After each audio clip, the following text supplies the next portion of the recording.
ICICI Pru। नतीजे के बाद बहुत ही तगड़ा उछाल आया है शेयर में, 3% की बढ़िया तेज़ी बनती हुई दिखी है।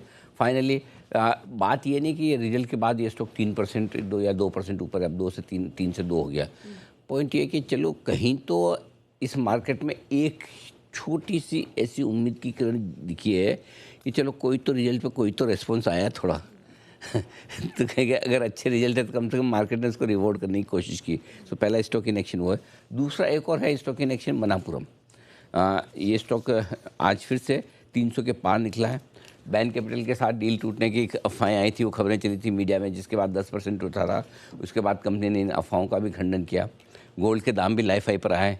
कल हमने सुबह इसको रिकमेंड भी किया था स्टॉक इनसाइट में, फिर ओपनिंग के हीरो में भी दिया था। पूरे दिन भर में कंप्लीट आप देखिए स्ट्रेंथ के साथ निफ्टी ऐसे जा रहा है, ये ऐसे जा रहा है। तो ये एक और दूसरा स्टॉक है। इंडिगो है, इंटरग्लोब एविएशन, जहाँ पर हमने कल भी एग्जिट कॉल दिया था, पहले भी हमने एग्जिट कॉल दिया था और हमने कहा था कि अब इस स्टॉक में आप पोजीशन बुक करिए। देखिए यही मज़ा है, ये भी वही स्टॉक था जो पिछले साल 1 जनवरी को रिकमेंडेशन में आया था।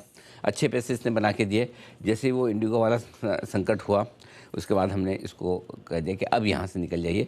प्लस इस साल 1 जनवरी को हमारा कच्चे तेल का टारगेट भी $75 का है और आप 64-65 की रेंज में आ भी चुका है।